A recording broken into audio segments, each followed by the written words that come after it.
In the past decades, Nigerian children have had to learn in substandard classrooms. Many primary and secondary school classrooms across the country were dilapidated. Most of these classrooms had leaking roofs and no classroom furniture. However, today in Nigeria, as the demand for education grows higher, the story is different in most parts of the country. The MDG's office has come to make changes to these unbearable situations by ensuring that Nigerian primary and secondary school meets international standard. Nigeria's done quite well actually on the goal 2 in terms of that full cycle of primary education. Access has been up, and so too have the dropout rates have reduced in many of the states. But as with a lot of the issues around health and education, the challenges do remain for us in the northern states with child education. So that's what we're working on. We're also working on the quality of education. So I would say in terms of the targets that are set, by 2015 we're likely to get that. We know the specific number of classrooms that we need and teachers that we need and the inputs and the investment pattern that we have now and the restructuring of the financing part of the UBE, that I believe is a target that we can meet. Across the country, increased enrollment is believed to have contributed in harming educational outcomes in Nigeria. As more children are squeezed into the classrooms, resources are spread increasingly thinly to cater for each child, and these result to fall of education quality.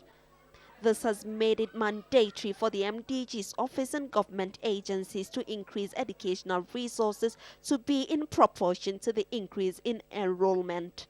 These resources have been identified as classroom space, and related facilities.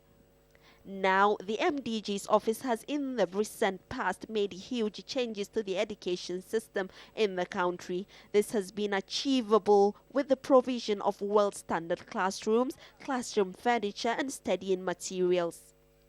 Our visit to Chanchaga local government area of Niger State revealed the effort the MDG's office has put in education. Before the establishment of these classroom blocks by the MDGs, the students of Tunga North UBE Primary School had to run on shift because of lack of adequate space to accommodate students in a classroom at a given time.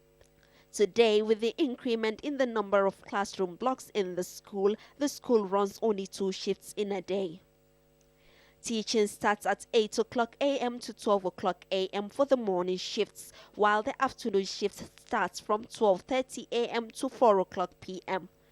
Although massive improvement has been noticed, many teachers believe that with more classroom blocks, the learning process will be much better than what they have at present. In fact, it has been very commendable and viable, especially with the intervention. They give us a block of 3 classrooms with an office. We had problems with offices and the classroom itself. As a head, in the afternoon, the weather used to be very hot. We compelled small kids to come to afternoon section because of this inadequacy of the classroom. Now, when we have this block, we're able to shift primary 3 now to morning instead of afternoon. I do run shift. Primary 1, 2, and 6 come in the morning, 4, 5, 3, 4, 5 come in the afternoon. I still want another 6 classroom of 3 blocks, I think. That will now dissurface afternoon section completely. With funds from the MDG's office, Niger State has observed positive changes in the state. In addition to funds given to revitalize the education sector in Niger State, funds were also disbursed for the renovation of more than 100 healthcare centers.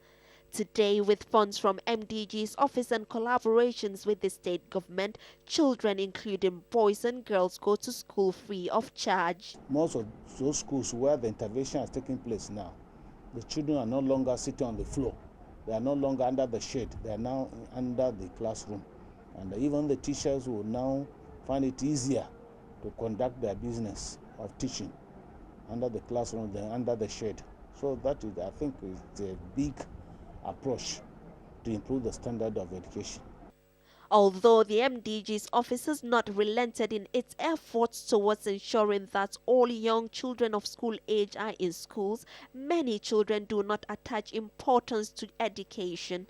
This is believed to have been as a result of the high level of noticeable unemployment among graduates in the country.